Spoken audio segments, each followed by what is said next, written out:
archived, and we will be placing this up on a blog here on Laser Technology site in about a week, and we'll send everybody out a little notice when that's available. To just get started, just to tell you guys a little bit about laser technology. I won't bore anybody, but we have been in business for over 30 years. So, Eric, if you can advance that slide. You got it. And we actually got our first really cool project we did for NASA. We built a custom laser for these guys for some space docking missions in the early 90s.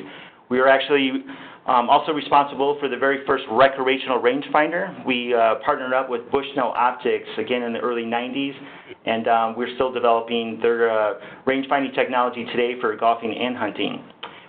Up in the upper right, you see this contraction. This is actually the very first GPS laser offset equipment. It certainly had a lot of weight to it back in the day, and that was, again, about mid-90s, and then to the far right at the bottom, we certainly have taken our technology down to really the size of a recreational rangefinder, but it certainly has all the professional measurement capabilities that you could ever want. So with that said, I'm actually just going to go ahead and turn it right over to our guest speakers today and have them introduce themselves.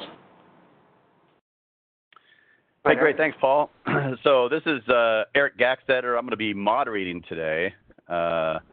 So my background is I started in GNSS and actually with lasers back in the 90s.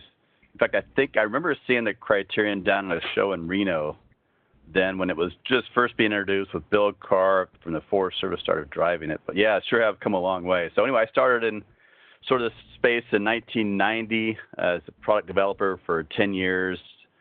If you remember the old MC GPS or March receivers from CMT, those were our babies back then. Did that for 10 years. In 2000, I quit and formed my own consulting company and wrote for GPS World for a lot of years, for more than 10 years, all on high precision kind of subjects. And then did a lot of outdoor mapping, mapped a lot of golf courses. It's interesting that Paul mentioned the golf lasers, but yeah, I mapped a lot of golf courses, used the lasers to map trees along golf courses. And then more recently, in the last, 6-7 years, I've been really involved in helping other folks with product development with GNSS technologies and software development too. So, yeah, great to be here, and love to sort of talk about the different field experience and technology itself. And so I'll let Mike Kolody introduce himself. Thanks, Eric. This is Mike Kolody. I'm a GIS project manager with Mazer Consulting. I've been doing GIS and GPS field data collection for about 15 years now, using different various equipment over the years. I started my career working doing GIS and data management for environmental investigation and remediation. And about 4 years ago, I came over to Mazer Consulting, and we're doing GIS projects and GPS data collection for all different types of clients here in the Northeast and along the East Coast. So using GPS, GNSS to capture features for different municipalities and utility authorities.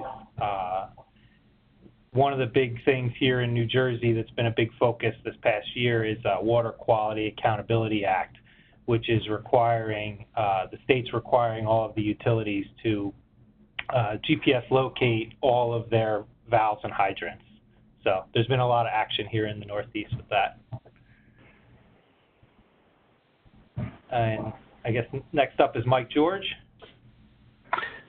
Yes, thanks, Mike. Yeah, my name is Mike George. I'm a project manager here at DDSI. We are a design, drafting, and survey company. We primarily work in the oil and gas, telecom, local government, and residential and construction survey fields. We're based in Tulsa, but we have satellite offices here in Denver, which is where I'm located. We have another office in Carlsbad and Midland, Texas, and then in northern Oklahoma. So we've got a few offices spread out where we work on a variety of different projects. And so I'm as I said, a project manager here where we oversee the collection of potentially a lot of telecom jobs here and some of our local government. And so my background is a little bit like Mike's. I've got almost 20 years experience in the field. I used to work in local government in the GIS department, and then I moved over to DDSI about 5 years ago. And we use a variety of different tools essentially to get our field data collection in order to get our deliverables, which mostly for us are plats, where we have a group of signed surveyors where we produce exhibits, plats, and draft and design products. So I'm happy to be here, and I just want to thank everybody for coming to our webinar today. Great, thanks, Mike. Mike and Mike. Yeah, great to have these guys here. They have a lot of field experience. I offer a little bit of that too.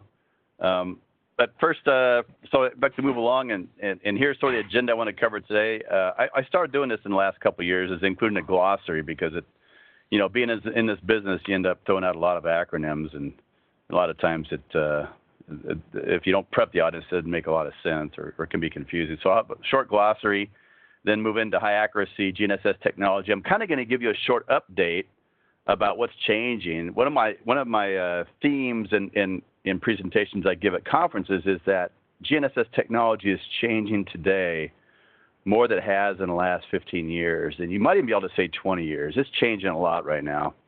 And you know, even though GPS has been around a long time, and a lot of you have been using GPS for 20 or 30 years, like these folks here, it's changing a ton now, and it's really fun being in this business at this point. And then we talk a bit about professional laser rangefinders.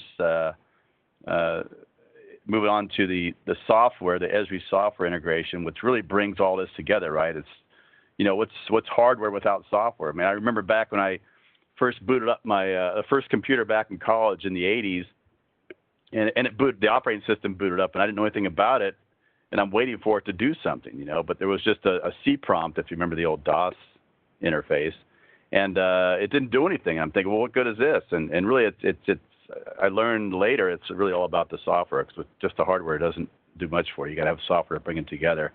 Then we'll move on to stories from Mike and Mike. They've got some field experiences and some great screenshots to discuss, and then we'll wrap it up with Q&A. So on to the glossary. So you'll hear me talk about GNSS and both Mike and Mike probably, but I still interchange GPS sometimes just out of habit. And I tried endless years to convince GPS World Magazine to change their title to GNSS World, but they never did, I guess SEO or whatever. But really the sort of the generic term for GPS these days is GNSS, and because GPS is a brand name, that's the US system. There's other systems out there now, and so the overall acronym for all those systems is GNSS, and I'll talk specifically about those systems here shortly. RTK is real-time kinematic. That's a technique used with GNSS receivers to achieve 1 to 2 centimeter real-time accuracy. GIS is obviously geographic information systems, basically computer mapping with a database in the background. When we say collector, that's Esri's data collection software. That's collector for ArcGIS. It runs on iOS, Android, Windows. ArcGIS Online is a web mapping GIS that collector feeds data into, so that's Esri's product also. TruePulse, or LTI, LaserTech's handheld laser rangefinder lineup. TrueAngle is an angle encoder. Okay, so it's almost a little bit like a total station, but it really gives you accurate angles. So when you combine TruePulse, which is a laser range finding device, gives you distance and inclination, you combine that with the TrueAngle, which gives you accurate azimuth, then you get a 3D, a centimeter accurate 3D solution. And then lastly, we have the Aero Eos GNSS receivers, which are the GNSS part of this whole equation here. Okay. So really briefly, what is high accuracy GNSS? And I've used this slide a lot in many presentations over the years, and still the number one question I get from people when I present is, how accurate is GNSS? And that's sort of a loaded question, because there's lots of different types out there. You have a GNSS chip in your smartphone, and people say, well, hey, how accurate is my smartphone GNSS? And well, it's really variable. A lot of it is driven by the quality of the antenna used in the smartphones. And really the smartphone manufacturers don't care about accuracy that much, and so they allocate very little cost and designed for the GNSS antenna, so that really affects the accuracy. It's, 'cause if you've got a bad antenna, I don't care how good your GNSS receiver is. It's like having it's like having bicycle tires on an Indy race car, right? You can have a 1,000 horsepower engine, but if you only got bicycle tires where the rubber hits the road, you're not going to get very good performance. So that's sort of the same analogy I use for smartphones and GNSS. So the accuracy is sometimes it's like a broken clock. It's right twice a day. It's all and high accuracy is all about consistency, right? And so I've seen smartphones be accurate down to half a meter, and I've seen them be as bad as 20 meters. Okay, so it just it depends. So I say up to 10 meters. And then you move into sort of the Garmin handheld series. That's sort of in the 2 to 5 or 3 to 5 meter sort of range. And again, that's a couple $100 for one of those. Then you get into the entry level professional, sort of 1 to 3 meter range. That's sort of the Bad Elves of the world out there. For $600, $700, somewhere around there. Where the cost jump is when you go to sub-meter professional. When you try to consistently get under a meter with the receiver, you're not going to get it with a consumer receiver. You're going to get it with a professional receiver. And so you're looking at a price tag of sort of that $1,500 to $2,000 range. Then you get into sub-foot. And again, this is all sort of 95% confidence, right? So consistency is what it's all about with accuracy. And you're going to get into sort of the $5,000 range for a sub-foot receiver, and then centimeter you're in the $6,000, $7,000, $8,000 range. and I know we're talking thousands of dollars, but I tell you what, when I first started out in GPS in the 90s, even a 3 to 5 meter receiver was $10,000 or more. And even 10 years ago, a centimeter receiver was $20,000 or $30,000. So prices are coming down. They will continue to come down over time. And I think it's safe to say that eventually you'll see centimeter accuracy in your phone, whether that's 5 years out or 7 years out or 10 years out. I can't tell you, but eventually that's where it's going to go. Sort of the driver now is what the smartphone companies decide to do, because the technology's out there actually to do it. It's just a matter of if they want to implement it or not. So this next slide is talking about this whole GNSS is the new GPS, right? So GNSS is the overall term. So GPS is a brand name. GLONASS, the Russian system, is a brand name. Galileo is the European brand name, and Beidou is the Chinese brand name. But so each one of these four have their own constellations.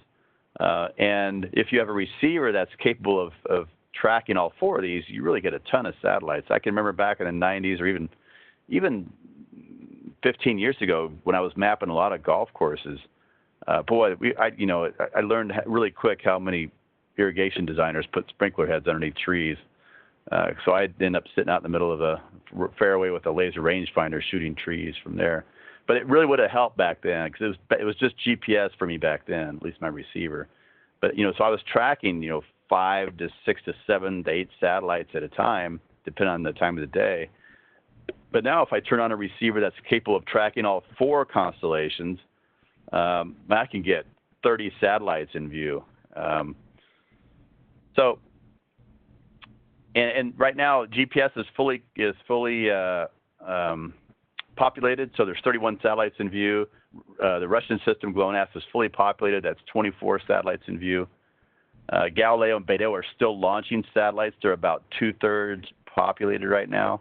But even then, today I'll go out and turn on a receiver, and if I'm tracking all four of these, I'll get more than 30 satellites in use actually. So it's really making a big difference in the high accuracy world, because when you have that many satellites, high accuracy is really satellite hungry. So the more satellites you have, the more places you can work with high accuracy. And this slide here just gives you an example this is a particular day. I think it was just a couple of days ago when I built this slide. So this is from 8 a.m. to 8 p.m. during the day, and this shows you the number of satellites in view for the different systems. And so you look at GPS, it's somewhere between sort of 7 to 10 satellites in view during the day. The red layer is GLONASS. That adds another 6 or 7 satellites. Galileo is blue, adds another 6 or 7. Beidou adds another 6 or 7. By the time you add it up, you see sort of midday, it's 35 satellites nearly, right? And this is with a 10-degree elevation mask. Eric, I remember when I started using GPS in the early 2000s, I'd have to plan my field work, and I'd have to log in and see how many satellites were going to be available at certain times of the day. So we definitely take it for granted. Right. We take that for granted now. We go outside with our equipment, and we're getting 12 plus satellites at any given time, and you can just capture your data at that moment.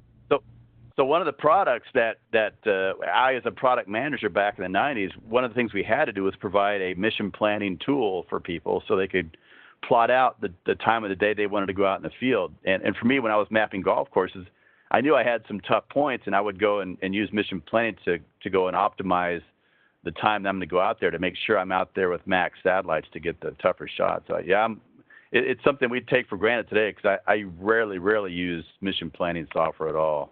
But it's sort of making a little bit of a comeback because think about it. If you wanted to go into a really tough environment, like an alleyway with some buildings around, high buildings around it, you got to start thinking about that again. And really, and we're starting to push into those environments because the technology's gotten so much better because we have lots more satellites to work with. So why don't GNSS receivers work everywhere? Okay.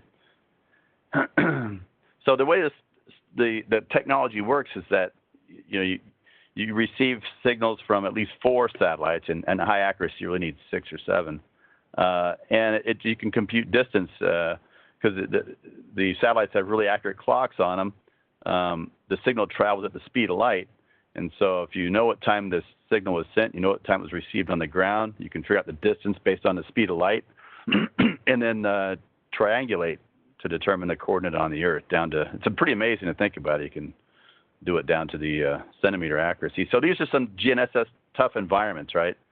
So this one on the left is actually in Salt Lake City. It's probably 5-story buildings on either side, a very thin alleyway with a lot of foliage in there. But I mean, the utility company that has the right of way through there still wants to map the assets in that alleyway. And so how do you do it? I've taken a 4-constellation receiver in there, and you can get a little bit. You can get some 10-centimeter, 4-centimeter kind of shots every once in a while, but not consistent. So it's a great application for the technology that we're talking about here, using laser rangefinders. And then the same on the one on the right. This is actually downtown Manhattan in New York. We have a project out there where we went downtown, and it was tough. I mean, you can barely get enough. You can barely get 5 or 6 satellites, and so another great application of. But in this case, the utility still wanted to map assets that were down in these streets in Manhattan. And so how do you do that? RTK is not going to be the right tool to do that, but RTK in combination with laser rangefinder technology would be. So just really quick, GNSS satellites are about 12,000 miles in space. They're very weak signals, so they're blocked by buildings and bodies and trees. And so that broadcast signal is only about 50 watts, believe it or not. Works in all weather. Weak signals because they can be blocked by buildings, trees, and tree canopy. You need clear sky for high accuracy.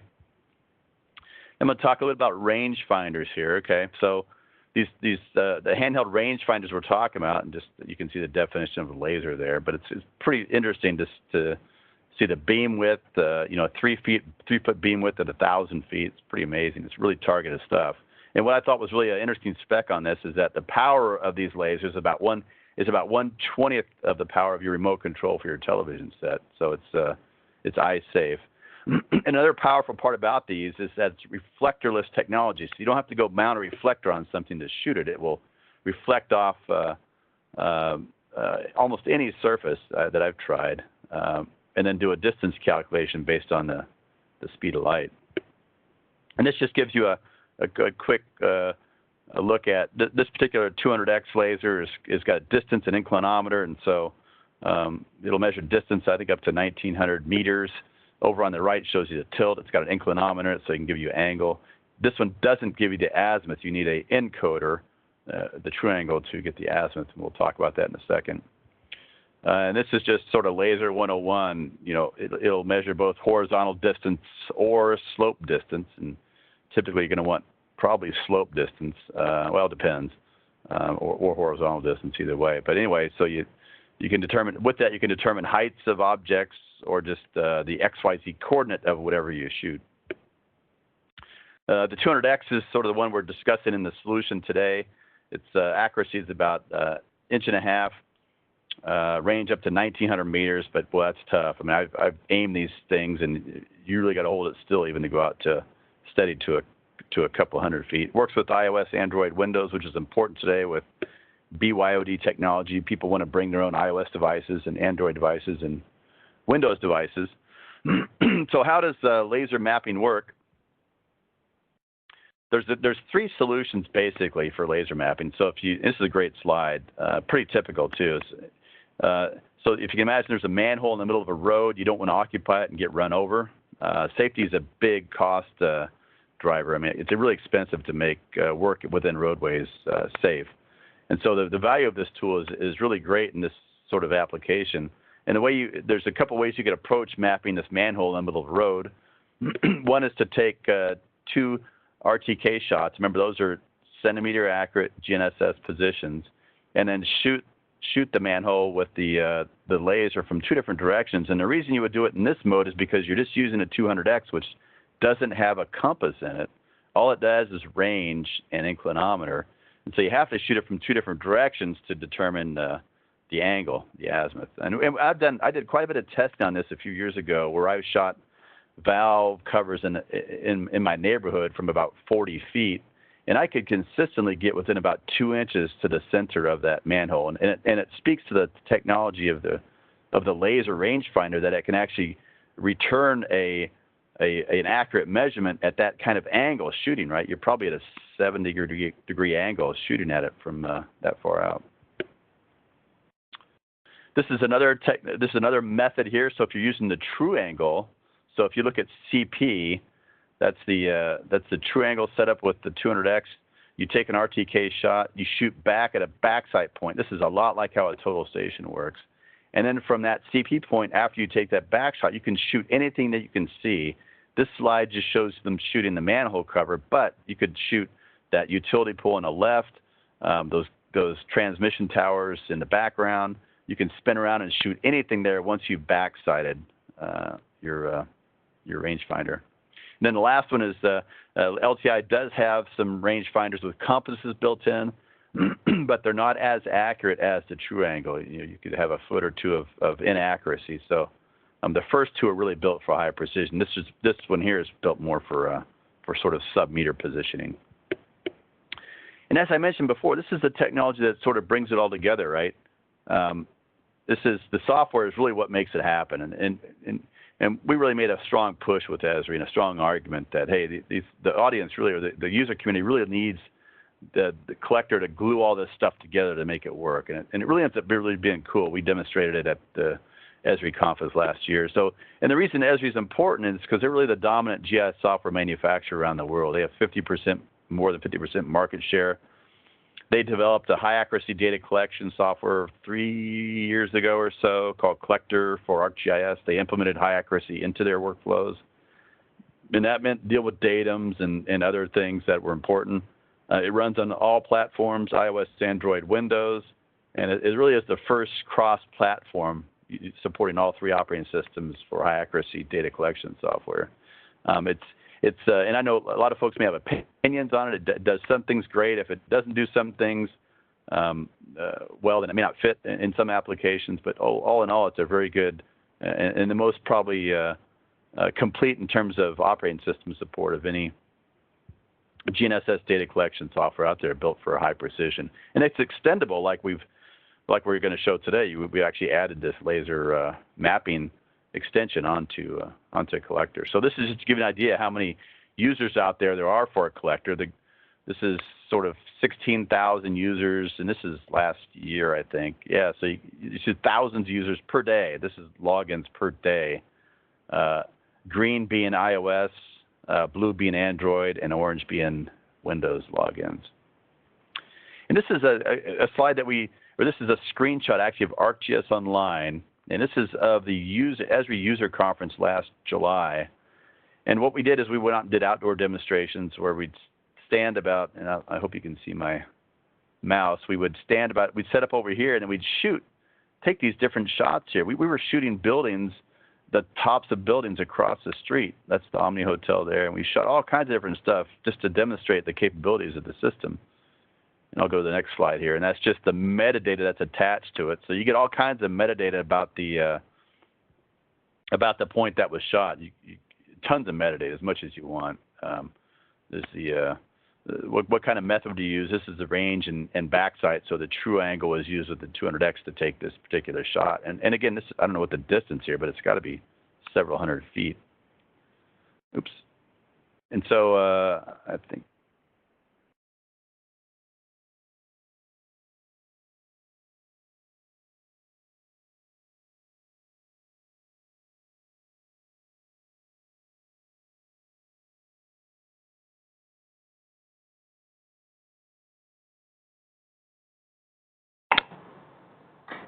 Eric, I'm not sure if you're speaking, but we're not able to hear you anymore.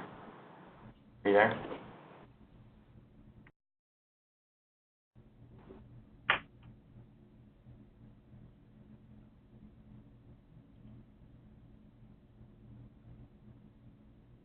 Again, Eric, I think we've lost your audio. If maybe you can just advance to the next slide, we can actually have Michael Kolody speak.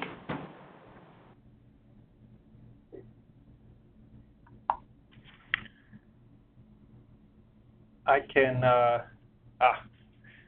cool. So while we wait for Eric, I can get started. So there's always some technical difficulties, right? But we'll get through this. All right, so I introduced myself a little bit earlier, but so here at Mazer Consulting, we are an Esri business partner. We've been working with Eric and to upgrade or change our GPS equipment to some of the Eos equipment over the last year. Okay. Hi, Eric. Sorry, go ahead. So, so we were using a traditional mapping grade GPS unit that had a laser rangefinder integrated into that unit prior to that last year when we switched over to using Eos. We really liked, the equipment worked good. It got us accurate data. We had the laser rangefinder, but we wanted to stop post-processing data. We wanted to stop having to import data into our GIS and going through all those extra steps back in the office. So we really started using Collector, but originally one of the pieces that was missing was that laser rangefinder. So we were excited when we found out about this TruePulse, and we purchased one of these about 6 months ago, or a little bit less than that, and have started to integrate that into our workflows. Next slide, please.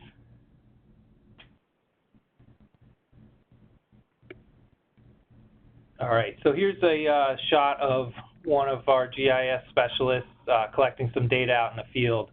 I don't know how familiar all of you are with New Jersey, but there's a lot of preconceived notions out there. One of them that's definitely true, at least in our area, is there's a lot of roads and traffic and cars and people. So as I mentioned earlier, we're doing a lot of work over the last year doing GPS, GNSS data collection for our clients for water distribution system. So all these valves are out in the road. We do a lot of storm and sanitary sewer collection and mapping. So one of the things that I like best about laser rangefinders, that was mentioned earlier, is the safety aspect. Safety is one of our core values here at Mazer, and my goal is always to keep our people working safely. So we definitely, as soon as this laser rangefinder became available, got one of these on board so we could start using it. Next slide. So just another photo. Again, these 4, 5, 6 lane local roads are common where we're doing data collection for our municipal clients. And this is the Eos Arrow Gold setup with the TruePulse 200. So next slide. So I mentioned safety earlier, and really this is the #1 reason why I like these laser rangefinders. There's a couple of different ones we'll talk about here, but just staying out of the line of fire with vehicle traffic. So this is what we're using this for probably 9 times out of 10. The second is, we can reduce risk from environmental factors. One of the other regulations that we work under is the MS4. It's a stormwater requirement, and all of our municipal clients are required to map their outfall locations. And by the nature of that, a lot of these outfall locations are on the steep banks on the side of a road. So another time we're using these laser rangefinders is you don't have to climb over rocks and go up a steep bank. In certain situations, we can just shoot it with the laser and avoid having to, add that hazard in. With safety, we always want to eliminate or engineer out the hazard. So this laser rangefinder with this setup is really helpful to us. Then efficiency and time saving. So, I remember a conversation I had with a client a few months ago. They were looking to put out an RFP for a big data collection, and they were expecting to have to pay for a lot of traffic control to collect the information that was in the right-of-way.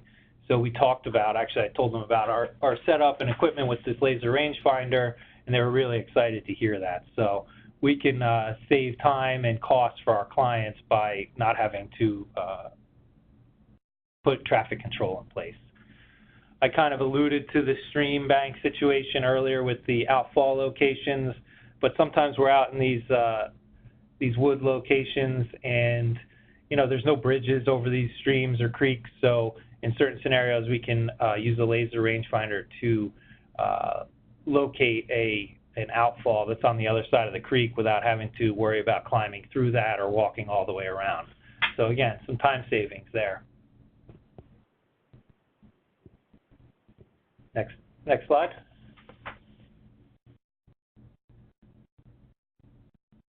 So the accuracy, Eric went over this earlier. We were I've always been impressed with laser rangefinders, probably ever since I was a kid. I thought lasers were awesome, and indeed they are. So it's cool to be able to integrate this into our workflow. My son, when I bring GPS equipment home, he's 5. He gets excited because he says, "Is that the stuff that talks to satellites?" And I get to say yes, which is kind of cool. And then he also, introducing the lasers, he thinks that's really awesome too. So from a little kid, for some reason, lasers are cool, and now we get to work with them every day. Easy to use. I mean, collector with the Eos equipment, with the laser rangefinder, it just pairs well. There's a lot of documentation. All the folks at these companies are really helpful. If you have any questions or anything, they walked us through. We watched YouTube videos when we did the initial configuration and had very limited issues, if any at all, with connecting all of this. So one of the things that I love about this new technology with using external GNSS receivers with the collector app is you get the benefit of that easy-to-use interface of an iPad or an Android device through collector with the high accuracy of an external GNSS antenna. First, people always thought that these handheld GPS units that we used to use were extremely difficult to use, and that was kind of like my little secret was, yeah, I could train you pretty quickly, but for some reason everybody thought it was super difficult to use. But now if I give somebody an iPad and show them the app in a few minutes, they're able to start collecting data. So we've been really able to help set up our clients that want to do the data collection themselves with all of this equipment, which is nice. And again, this is really more of a safety one, the Bluetooth connection, but not having cables. You don't have things to get caught on when you're walking through the woods, or things that could get caught on equipment if you're working near construction equipment, et cetera, drill rigs. The less cables, the better, in my opinion. So that's kind of a quick overview of some of the reasons we love all of this equipment that we're talking about today, and particularly the laser rangefinders. Yeah, and really another point about Bluetooth is when I first started using Bluetooth probably 10 years ago, and it was pretty sketchy, even 15 years ago, kind of sketchy, because different companies would implement it different ways, and it wouldn't be reliable. But man, today you can, especially with iOS, we can have it Bluetooth to a GNSS receiver. We can have it Bluetooth to the laser rangefinder, and it can switch back and forth automatically on the fly. And so it really makes it a pretty slick solution. So I'll pass over to Mike George now and let him talk about how he's using this technology. Mike? Thanks, Eric. yeah, I just want to thank you guys once again for inviting me to the webinar today. And pretty much what I'm going to do is I'm just going to very quickly go over a project that we completed this past summer for one of our telecom clients, and just kind of give you an overview of how we applied a bunch of the different technologies that we use to essentially get our projects done. One of the things I like about working at DDSI is we use a lot of different softwares and solutions to essentially get the job done, I guess you can say. So we use, of course, ESRI's products. We use CAD. We use QGIS. We have Trimble GPS equipment from R10s, R8s down to our new R2s that we've been using. And, of course, then we're implementing some of the Eos systems and then the laser offset tools to essentially get the job done as quick as we can when we're out in the field. So if you want to go to the next slide, Eric. So what I'm going to talk about today is a job that this is a site modification for an existing monopole for a telecom site up in northern Colorado here. This is up near Fort Collins. So essentially the scope of this job was that we're going to be surveying the site. We're going to be doing a boundary search so we can tie down the boundary. So if there's any new easements for any new fiber or electrical they want to pull in, we assign new easements for these sites. Then we're going to as-built the compound. So we're going to do that so that they can figure out what space has been used and what has it open, so how much more equipment can they put onto this location.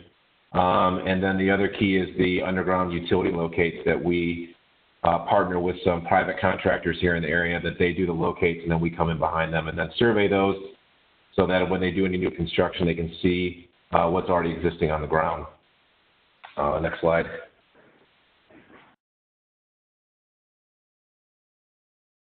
So this is an overhead of the project site. What you're essentially looking at is it kind of looks like a junkyard, but it's a reuse construction facility, and then inside of that they have the lease area where the compound is located, where the site itself is at. So this imagery is captured from our drone. So we got high resolution imagery that we use to partner to capture a timestamp of the location. So this is a huge help for us in case the client itself wants some additional detail. This saves us a lot of time potentially from sometimes not having to go back. And then it allows us to get a grand view of all the topo features from a high level, and of course then we zoom in, we get a high detail. So next slide. And so here's a zoom up or zoom in of the area from that imagery. And so what we want to show here is that these locates themselves are fairly visible from the imagery itself. So you can tell from these, the differences between the comms, the fiber that are coming into to the compound, where the electric is going, the monopole itself, which was a 100-foot monopole, and then the equipment. So we can see where the H-frames are located, and this gives us a backdrop for the drafting that we needed to produce for the plat. And this is also something we turn over to the client itself too, that they can use this as another tool for them when they're doing additional design.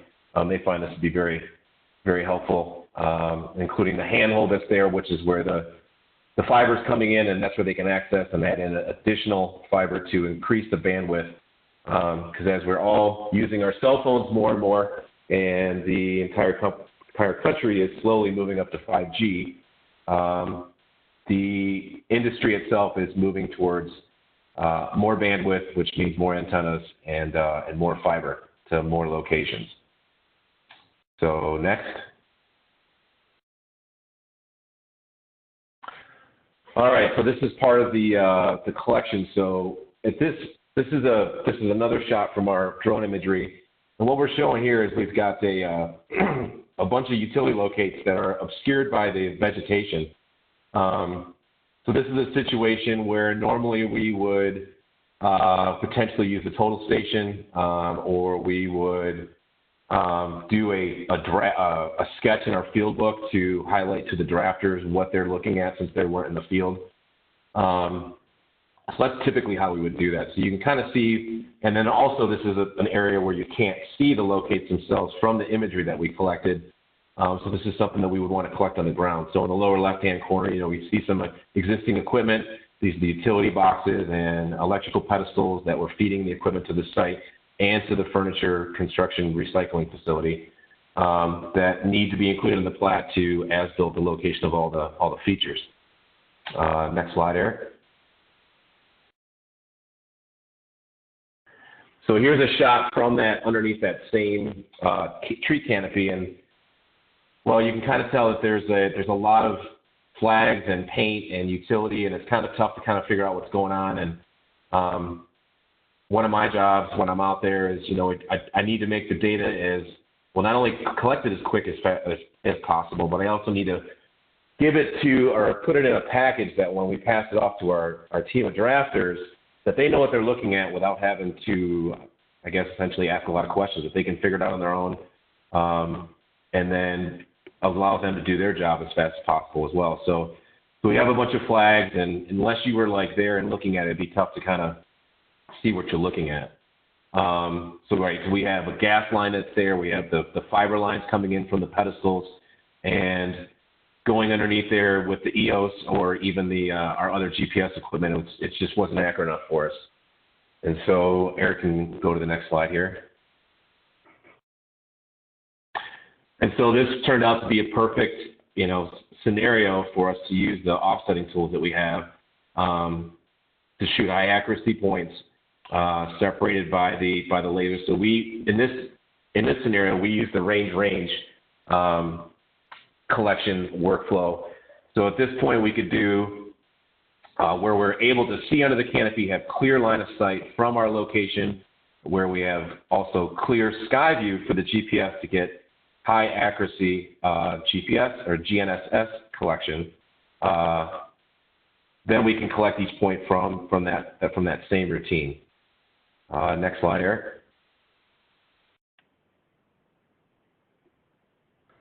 So this just shows a couple screenshots from the same location. So one of the things to mention is that we use a VRF system here in the Front Range in Denver. So we're lucky enough to have a free distribution of essentially an RTK or a virtual reference system that we can tie into over a data connection with our tablets or our phones or our other data collection units. And so with that, we get real-time corrections in the field that get us down to sub-centimeter. In this case, we were 50 miles from the base station. So essentially, this is the limit of where we would be able to go to use this setup. Going out any further than that, you start to get, exponentially get a little bit less accuracy as we go. So we're about at that range. But the point is that from that 50 miles from the base station, we were still getting 1 inch horizontal accuracy and then 3 inch vertical accuracy for these shots.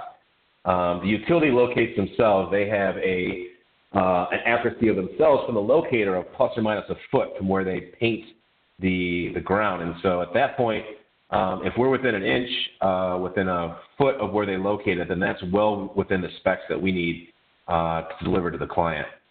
So with the True Pulse, we've got a plus or minus, essentially I've gotten lower than that, but, a 1.5 inch accuracy from there, it was perfect for what we needed for this scenario.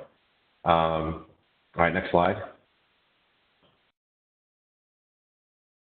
And so this is just a quick overview of the workflow routine that we use to collect these shots, which is kind of like what Mike was saying. The setup that is currently the workflow within Collector and Eos Tools Pro is very simple, and it's very easy to use, and most importantly, I can train our other field staff to use it quickly, which is the name of the game for our business. So essentially, we did a range. So once we occupied a point, we used the offset from location dropdown with the inside a collector, and we are able to quickly acquire the points and then if we were to use a total station at this scenario, it's a lot less time to set up the total station, set up the checkpoint and the check shot and the backside to get that same shot that we need underneath the canopy here to essentially move on and continue on with the field collection. Next slide. And so here's a couple screenshots from the workflow inside of Tools Pro. And so we have the range, intersect. And one of the things that I like about this is that you get immediate feedback. So what you're seeing here is the live screenshot while we were on site. And one of the things I like about it is that it gives you the aerial image inside of the app. And so we can quickly determine which of those two shots are the ones that we're looking for. So we choose between your 0.1 and your 0.2 offset. So that data QC is immediate, and it definitely saves some time. It's a one-man operation, so essentially that's also key for us. A total station for us is a two-man operation. So what that means is the one guy can still continue, or let's say the crew chief can still be working on a boundary search, and the I-man or our second collection team member can be working on the utility locates at the same time, and that allows us to get us the job done quicker. So doing this offset, they can do that on their own without needing a partner to get that done. And of course, our results have shown it's been highly accurate. So you can see in this slide on the lower right-hand corner, those are those three flags that we saw previously. That's in real time, those shots that we took, and that's exactly the way that they were showed up or placed there, and that's the way it showed up in the software, which was, once again, that feedback to the guys. They can immediately say, hey, look, I got it. It's the way it's supposed to be. It looks great. I can move on to the next asset. Next slide, please. And so here's another scenario of the same project that we needed to collect that we found that this is a perfect tool for it. So we need to show where utilities enter the building. So in this scenario, what we'd normally do is stick the pole right up against the building, hope that we stay connected and that it stays accurate enough. Or what we would do is tape in the building. So once again, go into a field sketch and we tape in the entire building and then create within that sketch what the offsets were for these utilities coming in. But with this now solution, we can now do the same thing without having to spend that extra time. So what we have here is a couple power inlets and potentially a fiber inlet for the building. So once again, the one-man operation was able to collect these three assets on the side of the building without essentially placing the pole up against the corrugated metal building side, which we've also noticed that we get the GPS multipath errors from there. Anytime you place your equipment up against a pole or a building or some other structure, as Eric mentioned earlier, you have the signal from the GPS or the GNSS satellites themselves are not very strong, and you can get erroneous error when doing that. So this is another way to offset that so that we don't get that, and that we can essentially see that feedback too, that the shots are working.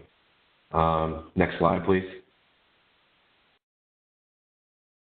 And so here's a couple screenshots from that same collection. So what you have here is the offset circles that the Eos Tools Pro software gives you back. And once again, one of the things that we really like is that you can see right there that there's the offset. When we shot it, it shows up essentially right next to the building, right where you thought it was going to be at.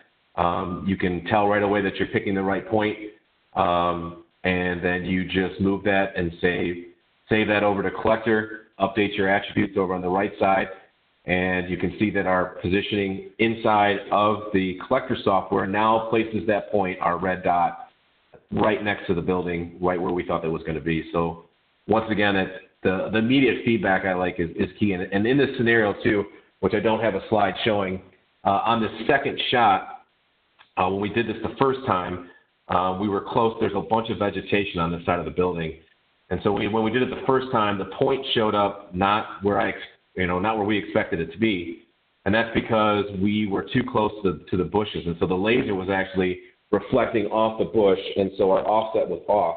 And so we knew right away that the point wasn't correct. So what we did is we just stepped back one step, moved to a clearer location for the GPS and for the laser, collected that point, reshot that offset again, and then it lined up exactly where it was supposed to be. So once again, just kind of seeing is believing, and being able to have that overlaid with the imagery that's essentially embedded into the software was extremely helpful. Next slide. And this is just a slide here showing the some accuracy a little bit closer to our RTK and our virtual reference system base. So in this shot, we're taking we're at a different site, and we're closer to the base station itself. And so these are some of the accuracies that we're getting with that. So now you're seeing that we've got a 0.3 of an inch horizontal accuracy and 0.5 of an inch vertical accuracy over on the left side of the screen there. So we're essentially less than a centimeter horizontal and 1.2 centimeter for vertical. And we've actually just yesterday, when we were out at a different project for a local government, I was seeing the results getting down to horizontal at 0.1 and vertical at 0.2. So really accurate. Once again, using the virtual reference system tie-in in real time. So no post processing. I know that Eric and Mike have since we've been doing this for a long time, they're used to probably using some post-processing software to try to get their data accurate. That was just another step that you needed to do once you got back in the office. Now we don't need even to do that. We're just downloading the data from ArcGIS Online, pulling it down from there, loading it into the ArcMap or ArcGIS Pro, and then creating other essentially data formats to pass out to our CAD drafters to essentially get us our deliverable that the client is looking for. And then the last slide that kind of came up earlier there in the middle is just showing what satellites we were able to collect from that point. So yeah, that's perfect. Mike, Next slide, Eric. You did some testing on survey marks too with known coordinates, right? I remember sometime in the past you did that, and what was that result? It's really close. I'm still working with some of the Eos team. We're working on some of the vertical, but the horizontal it's dead nuts. It's essentially exactly the same as we're getting with our upper end equipment. So once again, we try to employ all the tools, and each tool has a different purpose. But in this case, where we're doing this majority of our survey, especially in the Front Range, we haven't seen any differences, especially in the horizontal accuracy between the variety of our GNSS collection equipment. Yeah, hey guys, this is Paul real quick. I'm sorry. We just have a couple quick questions I want to address. One was asked a little bit earlier, so I just if we could do that real quick, and then Eric, we'll have you. Sure. So one of the questions early on was, do you have to use the EOS Pro Tools app or just Collector when shooting assets? And I'm assuming they're using the laser. So if you guys can clarify that, just make sure it is clear.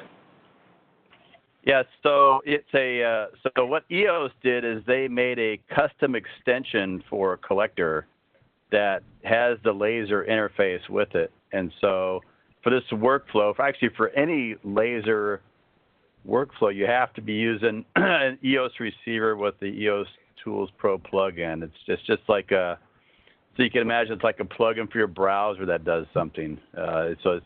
So EOS Tools Pro extends the functionality of Collector. So yes, you have to use that EOS Tools Pro extension for Collector. Great, and I have another guest here that has two questions. There's a comment there, I think. What's that? This is just Mike Kolody. I was just going to say I saw one of Mike's slides. You could see it in the top of the window. The transition from EOS Tools Pro to Collector is pretty seamless. So it's just one click on the top, and you can pop back and forth between the two pretty easily. Yeah, so right here, there's the slide you're talking about. So within Collector, you tap on that, you either use the current location of your GNSS receiver, or if you select that offset from location, it pops up this screen here on the left in Eos Tools Pro within Collector, and then you fill out the information, hit submit, and then it pushes that back into Collector and then up to AGOL. Pretty seamless. Great, thanks for that clarification. So I have another guest here that has two questions. One being, can you extract Z values for 3D mapping for above ground assets? And the example they're giving in the ESRI GNSS metadata fields. Yeah, so actually, I sort of set Mike George up for that question when I asked him about surveying monument, because I know we've been talking about elevations, but elevations it can be confusing because there's the height above ellipsoid. That's one elevation standard used by GPS, but that's really not an elevation that folks are used to using. So what EOS has done is they have implemented the Geoid 12B model, which is the latest model for outputting NAVD 88 elevations, and NAVD 88 is the national vertical datum for the U.S. And so when you have that Geoid model downloaded into your iOS device or Android device, it will actually use orthometric heights, or sometimes referred to as mean sea level, roughly. But that will give you 3D type of true 3D survey grade accuracy, 3D type of measurement. So you could shoot a building corner, 40 feet in the air, and you're going to get NAVD 88 elevations of that building height.